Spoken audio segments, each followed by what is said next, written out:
My name is John Brenwalter. My father, a drunkard, had a patent for an invention for making coffee berries out of clay. But he was an honest man, and would not himself engage in the manufacture.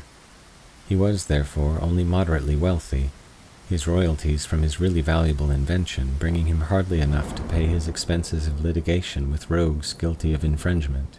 So I lacked many advantages enjoyed by the children of unscrupulous and dishonorable parents, and had it not been for a noble and devoted mother, who neglected all my brothers and sisters and personally supervised my education, should have grown up in ignorance and been compelled to teach school. To be the favorite child of a good woman is better than gold. When I was 19 years of age, my father had the misfortune to die. He had always had perfect health, and his death, which occurred at the dinner table without a moment's warning, surprised no one more than himself. He had that very morning been notified that a patent had been granted him for a device to burst open safes by hydraulic pressure without noise.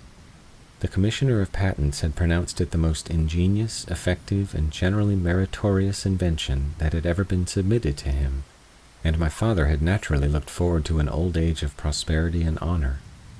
His sudden death was, therefore, a deep disappointment to him, but my mother, whose piety and resignation to the will of heaven were conspicuous virtues of her character, was apparently less affected. At the close of the meal, when my poor father's body had been removed from the floor, she called us all into an adjoining room and addressed us as follows. "My children, the uncommon occurrence that you have just witnessed is one of the most disagreeable incidents in a good man's life, and one in which I take little pleasure, I assure you. I beg you to believe that I had no hand in bringing it about. Of course," she added, after a pause, during which her eyes were cast down in deep thought, "of course it is better that he is dead." She uttered this with so evident a sense of its obviousness as a self-evident truth that none of us had the courage to brave her surprise by asking an explanation. My mother's air of surprise when any of us went wrong in any way was very terrible to us. One day, when in a fit of peevish temper, I had taken the liberty to cut off the baby's ear, her simple words, "John, you surprise me," appeared to me so sharp a reproof that after a sleepless night I went to her in tears, and throwing myself at her feet, exclaimed, "Mother, forgive me for surprising you." So now we all, including the one-eared baby, felt that it would keep matters smoother to accept without question the statement that it was better, somehow, for our dear father to be dead. My mother continued, "I must tell you, my children, that in a case of sudden and mysterious death, the law requires the coroner to come and cut the body into pieces and submit them to a number of men who, having inspected them, pronounce the person dead. For this, the coroner gets a large sum of money. I wish to avoid that painful formality in this instance. It is one which never had the approval of the remains. John." "John," here my mother turned her angel face to me, "you are an educated lad, and very discreet. You have now an opportunity to show your gratitude for all the sacrifices that your education has entailed upon the rest of us. John, go and remove the coroner." Inexpressibly delighted by this proof of my mother's confidence, and by the chance to distinguish myself by an act that squared with my natural disposition, I knelt before her, carried her hand to my lips, and bathed it with tears of sensibility. Before 5 o'clock that afternoon, I had removed the coroner. I was immediately arrested and thrown into jail, where I passed a most uncomfortable night, being unable to sleep because of the profanity of my fellow prisoners, 2 clergymen, whose theological training had given them a fertility of impious ideas, and a command of blasphemous language altogether unparalleled. But along toward morning, the jailer, who, sleeping in an adjoining room, had been equally disturbed, entered the cell, and with a fearful oath warned the reverend gentlemen that if he heard any more swearing, their sacred calling would not prevent him from turning them into the street. After that they moderated their objectionable conversation, substituting an accordion, and I slept the peaceful and refreshing sleep of youth and innocence. The next morning I was taken before the superior judge, sitting as a committing magistrate, and put upon my preliminary examination. I pleaded not guilty, adding that the man whom I had murdered was a notorious Democrat. My good mother was a Republican, and from early childhood I had been carefully instructed by her in the principles of honest government and the necessity of suppressing factional opposition. The judge, elected by a Republican ballot box with a sliding bottom, was visibly impressed by the cogency of my plea and offered me a cigarette. "May it please your honor," began the district attorney, "I do not deem it necessary to submit any evidence in this case. Under the law of the land, you sit here as a committing magistrate. It is therefore your duty to commit. Testimony and argument alike would imply a doubt that your honor means to perform your sworn duty. That is my case." My counsel, a brother of the deceased coroner, rose and said, "May it please the court, my learned friend on the other side has so well and eloquently stated the law governing in this case that it only remains for me to inquire to what extent it has already been complied with. It is true, your honor is a committing magistrate, and as such it is your duty to commit what?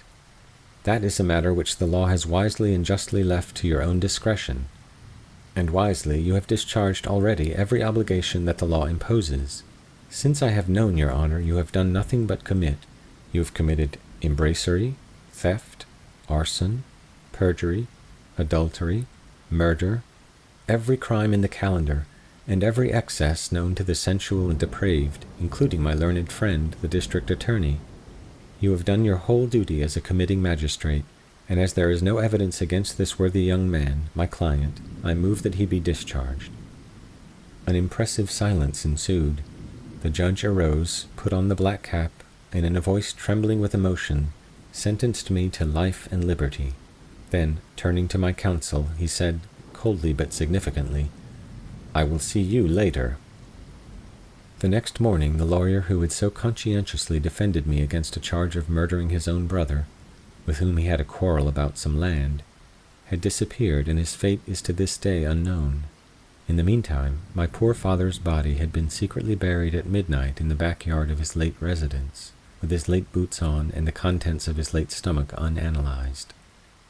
"He was opposed to display," said my dear mother, as she finished tamping down the earth above him, and assisted the children to litter the place with straw. "His instincts were all domestic, and he loved a quiet life."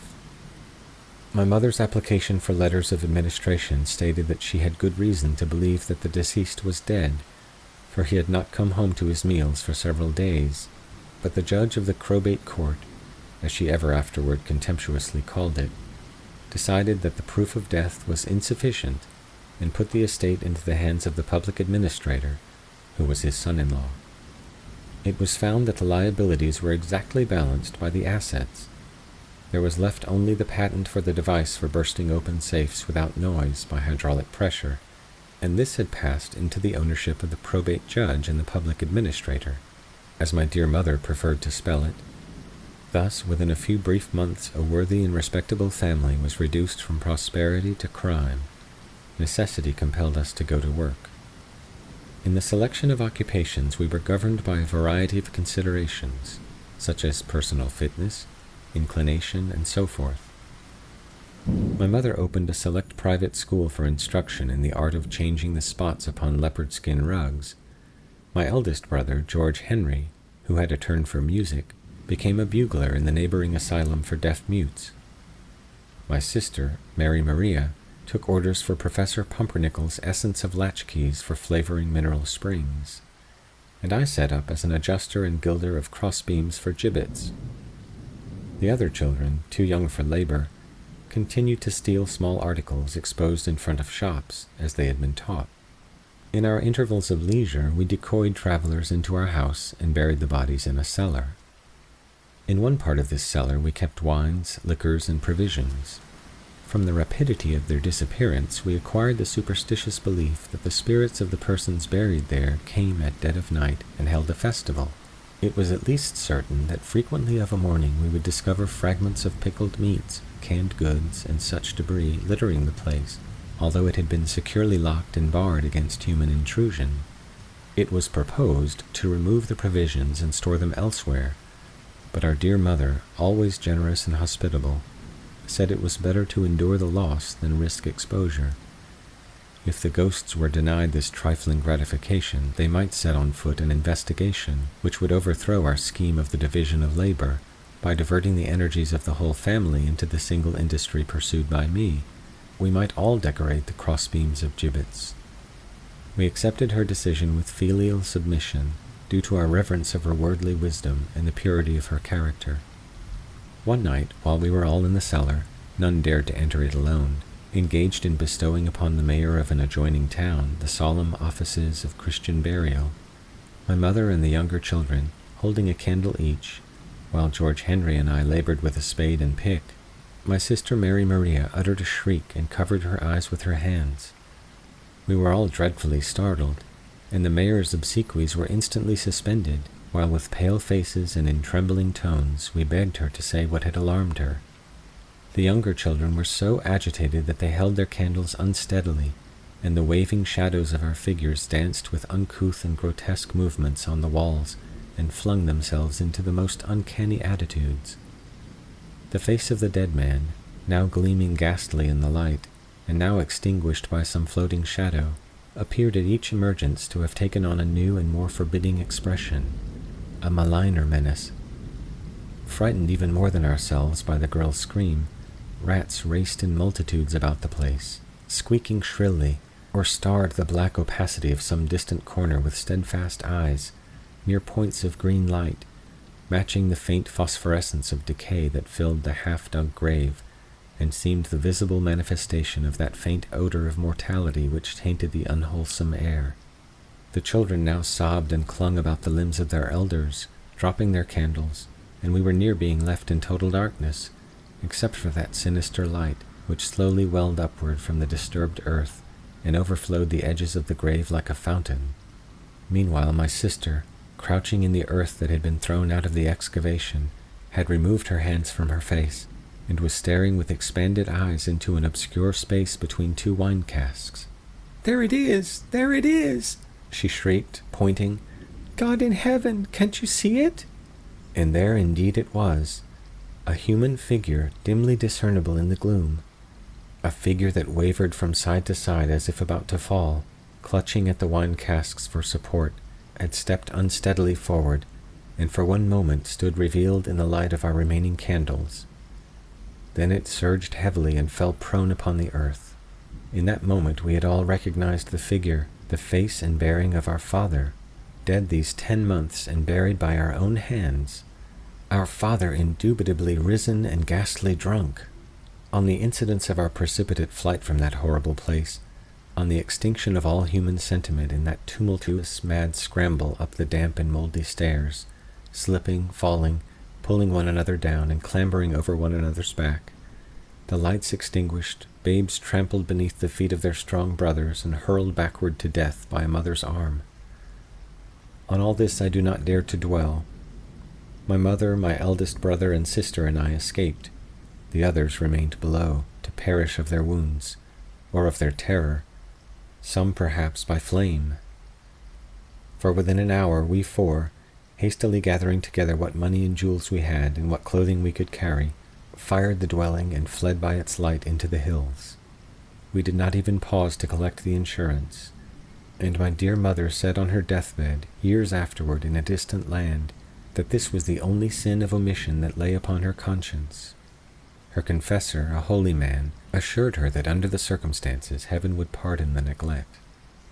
About 10 years after our removal from the scenes of my childhood, I, then a prosperous forger, returned in disguise to the spot with a view to obtaining, if possible, some treasure belonging to us, which had been buried in the cellar.